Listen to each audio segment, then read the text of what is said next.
Guys, I share coming at you today, Raid Shadow Legends. Welcome to the video, guys. Glad to have you here. Another champion guy, this time on Black Knight, the legendary Force Affinity Bannerlord champion. So, a few shout outs to you guys. Keep the champion requests coming here. That's how I get all my best ideas from you guys. I appreciate you. Showtimer shout out, Thorned shout out, Zach Wesley shout out, Mangoat. What's up, man? Gamaran or Black Knight. We'll make a Gamaran guide relatively soon here. I think we can do that. Lord Mangoat, again, coming through. Wait a second, Lord Mango and Mango, did you change your name? Did you become a Lord, sir? Speaking of sirs, Sir Trex as well. Shout out, guys. Appreciate it. I appreciate all of you guys who are active in the comments, giving me ideas for new champions that we could cover here on the channel, right? Over 200 under our belt, and we have, you know, about 1,000 to go. No big deal. Anyway, guys, Black Knight, let's take a look at this dude, right? Again, a Bannerlord champion. As I mentioned, he is Force Affinity. He's a very special champion. Aesthetically, I've always loved the aesthetics on this champion. I like something about black and yellow in there, and a little bit of red too, right?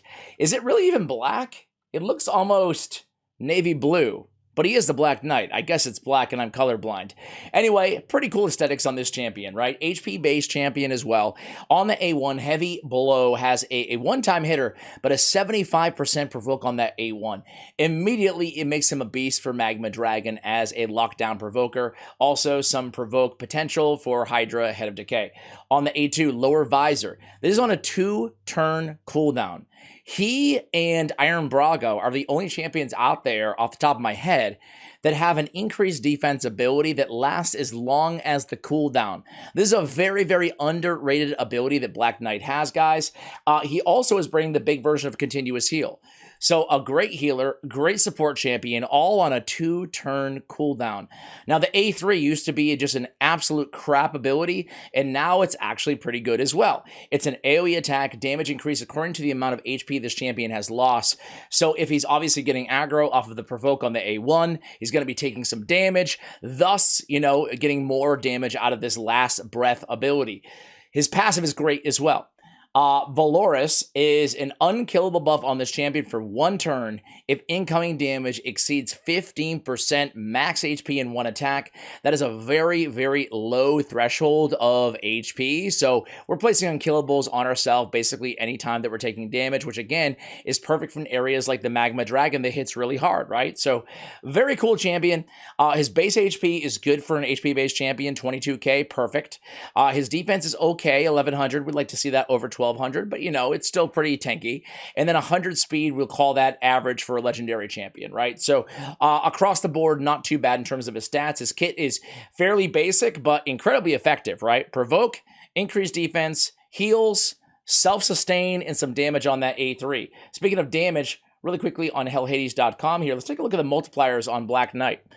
First of all, they give him a 3.5 overall rating. I would agree with that. You know, if you're looking for increased defense, he's a 5 out of 5. So I guess beauty is in the eye of the beholder. It depends on what you're looking for and how you're utilizing this champion. Same could be said with pretty much every champion in the game. On the A1 is a 0.28 HP average damage multiplier. On the A2, obviously no damage. On that A3, it's a 0.25 multiplier plus 1 for the HP, well, plus the extra damage for how much HP he's lost, right? You guys can figure out the math there. I don't know exactly. Damage multiplier times 1 HP per sep. I'm not sure. Is it 1 per HP? I'm not sure how to read that out, but either way, it does more damage when he loses HP, right? So people think this champion, or at least I feel like the kind of the I don't know, the zeitgeist out there in terms of Black Knight, I don't think people like him that much. I've always thought he was quite a bit better than the, you know, the perception out there from players. I think he's, you know, especially progression in this game, right? You don't see him used a lot in the end game outside of Magma. And even then you have other legendaries who arguably do a little bit better of a job. Granted, you have to have them, right? But War Chief, for example, another Force Affinity Provoker who's a little bit better than no, I don't want to exit the game. It's a little bit better than Black Knight, but still, Black Knight is very, very serviceable with that A1. So let me go ahead and show you how I built him, guys. You can put this dude in bolster, in shield, in regen. He does very well in regen, immortal, bolster, and shield because he's getting those heals every turn. He has a lot of HP, so you're going to be getting pretty significant heals, and heals are pretty important. Despite his passive, he is taking damage from that provoke.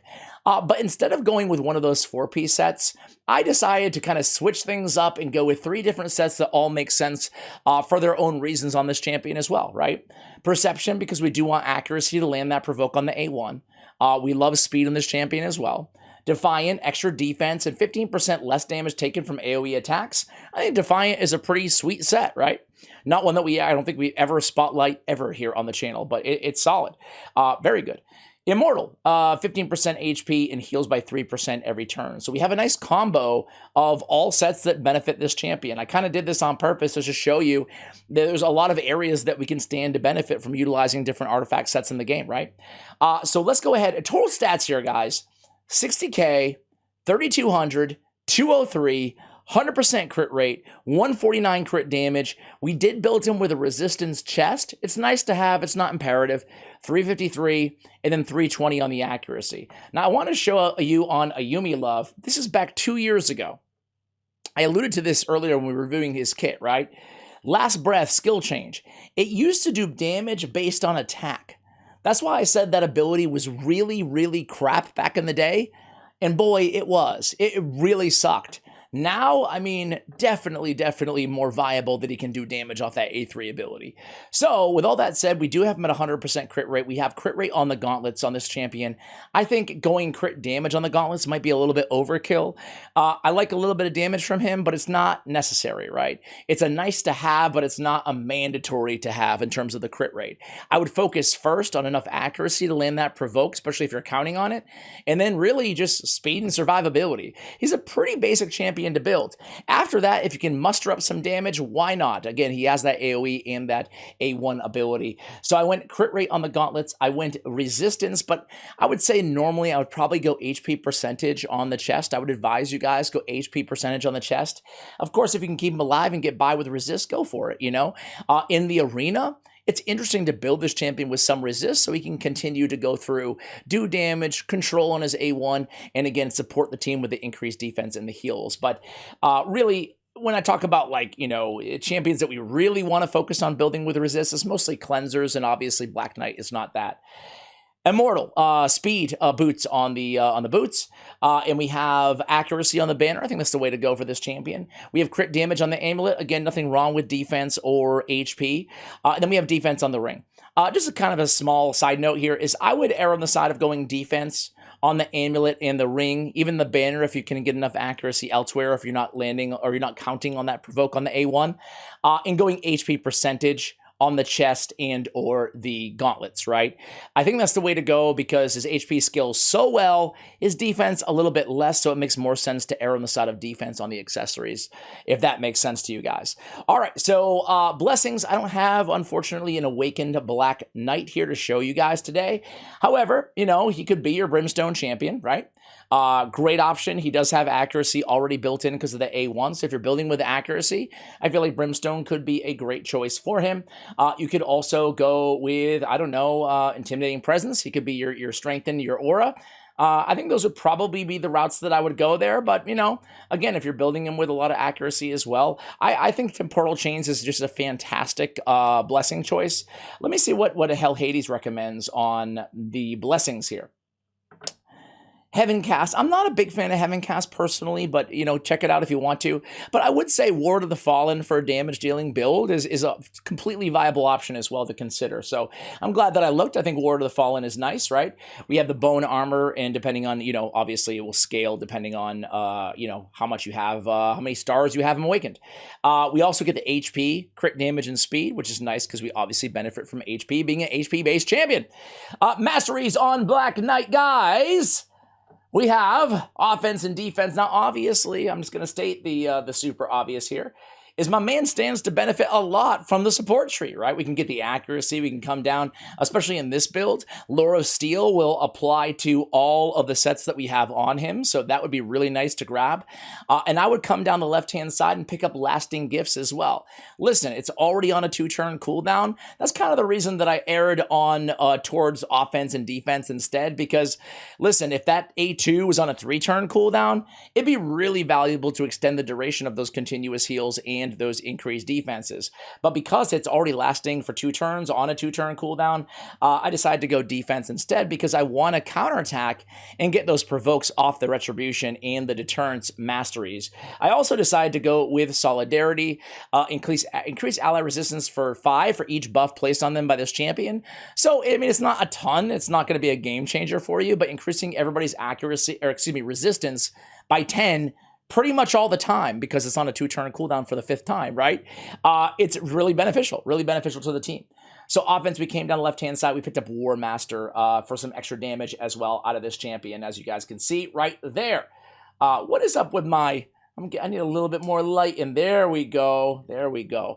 All right, so let me go ahead and take this dude into action. I will say that, unfortunately, guys, I can't show you him against the Magma Dragon because we don't have the Magma Dragon rotation, but I've got you guys covered. I have my man Scratch AK-47. I will link this video in the description if you want to see Black Knight against the Magma Dragon, but essentially we can look at him land a provoke right now, right? Right there. You can see he just went in with his A1. He landed that provoke. He's healing everybody up, right? He's placing the unkillable on himself, and then he's going to go right back in with the A1 again. The most important thing is we shut off the A3, at least I do. Shut off the A3 if you're going to be using him as a provoker against the Magma Dragon, right? Because we want him to basically use that A2 and get right back to the A1 to have him on lockdown on provoke. That's very, very important, okay? Do not use the A3 against the Magma Dragon. Use the A2, the A1, shut off A3. All right, let's go back into the game, though. And again, I will link that video. You can check out Scratch, great content creator, great dude, right? Let's go to Secret Room 8 here. Yes. Secret Room 8 is a Force HP only champion Doom Tower hard secret room. Man, that's a mouthful. Let's go ahead and throw in whoever here and just do a, just see what he can do in action, right? Let's put Husk in there as well. Let's put Deliana in there. Alsgore? Let's put Alsgore in there. Screw it. Kind of a weird team, huh? I can't say I've ever run these champions together before, but here we go. Let's see how they all do. Now, there's a lot of support in this team. I will say that, right? I mean, having that block damage from Alsgore Crimson Horn is going to be fantastic. Was that his? Okay, let's see what he does right here. He's on the far right now. So is he going to go? He's going to go in with Lower Visor, right? That's his A2 ability. You can see now everybody has increased defense and all those continuous heals as well. He's a great healer with the 2-turn continuous heal. That was his last breath ability, guys. I'll be honest with you. I was trying to make eye contact with the camera and I missed the damage, but it seemed like it was a decent amount, So I want to compare his damage overall to like a Versolf the Grim. I don't think he's going to be able to outdamage Husk, but we'll see. I'm going to be very curious how this team kind of pans out there. Versolf, though, I do think is quite a underrated damage dealer. I also have Ironclad, who's a rare champion, but I have him decked out in crit damage gear. With 100% crit rate, obviously, as well. So it's going to be some interesting kind of numbers at the end here. We can see we're going against Royal Guard as well. He did come in with a Lower Visor, but that was nothing. All right, here we go. Let's see what we can do here. So there he goes, Lower Visor again. He's going to prioritize that Lower Visor, that A2 ability. And then he's going to come in with Last Breath next. I want to see his damage here. So let's check it out. Oh, I lied. Well, he did land a nice provoke. That's great. All right, what was Versolf getting? Like 10K, 15K damage, 11K around that number? Same thing with pretty much everybody on this team. Okay, here we go. His Last Breath. Boom. Yeah, a little bit shy of that. So he's not hitting as hard as a Versolf the Grim, but I want to say I do have Versolf the Grim with more crit damage than Black Knight. So I guess what I would say is on that A3, now that it's based on HP, what used to be just like an absolute, the wettest of wettest noodles, the weakest hit that you've seen in the game, right? It can stand up there with the other damage dealers in terms of HP-based champions out there in the game. He's no Magnar. Let me put it that way, right? He's not going to be standing alongside him, but he can put out some pretty solid damage, I would say. He's no Eric's, right? But I would say he's in that kind of next tier in terms of damage dealers, which is nice because historically, again, he, with just absolutely no damage. There'd be no reason to build him with 100% crit rate back in the day, but at least we can count on a little bit more from him than just that support, which is, a lot in its own right. So we have those beautiful block buffs on the enemy team. Don't have to deal with any of those increased defenses and continuous heals on their side of things. Let's go ahead and wait one more time. He gets the unkillable there. Last breath comes down again, plus the War Master. Again, I'm not blown away by his damage, but it's certainly not awful. Who else is scoring all that damage on this team? Oh, I didn't even realize that I had Deliana in there. I guess Deliana, man. Deliana is one of those weird champions. I don't feel like I ever give her the respect that she deserves, She's actually a pretty solid champion, believe it or not, Well, I think most of you believe it, or maybe some of you don't. But I always sleep on her. I don't use her enough on my account. I'm kind of like, inner dialogue here right now. All right, he goes, I love the provokes on the A1. So dependable, right? It's not 100%, but it's pretty close. We're 3/4 of the way there, right? So what do you guys think of this champion? I think let me just see as well. I think for dungeon support, I think this dude's great. Like anywhere that you're going in and you want, team support, increased defense all the time, right? Especially against Magic Affinity dungeons. He's really one of the better support champions out there, right? For progression in the game. For hard mode, again, for me, especially Dragon and Ice Golem progression, he can be, or not progression, but just in hard mode, I think he can be an absolutely great setup. He can be a great setup to defense-based nukers. Not only will he keep everybody alive, but he'll keep that increased defense up there all the time to set up more damage from your defense-based nuker, who, traditionally do more damage overall than HP-based nukers. So that's another way I would use this champion. Alsgore, Deliana, 1 million. Dude, Deliana with 1 million damage. Black Knight, the damage isn't crazy there, but look at all that healing. Very nice. But, man, Alsgore has something to say about that. He's like, you like healing? Check out all that. What you don't see here, obviously, is going to be all those increased defense up there all the time, right? And he's very easy to keep alive, especially, again, going back to that Scratch video. The synergy between his A1 and his passive really locks down Magma and keeps him alive. So he's a champion that if you're looking for a Magma Dragon provoker, maybe a Hydra provoker, or just progression with the increased defense and continuous heal, I think he is worth booking and building. If you already have those positions filled on your account, I would probably vault and kind of sit on this champion for a while until maybe you get to that Doom Tower hard floor that we just kind of tackled there. So guys, that's the guide. Hopefully you enjoyed it. Thank you for watching all the way till the end. My real OG true viewers, I appreciate you guys. And as always, take care.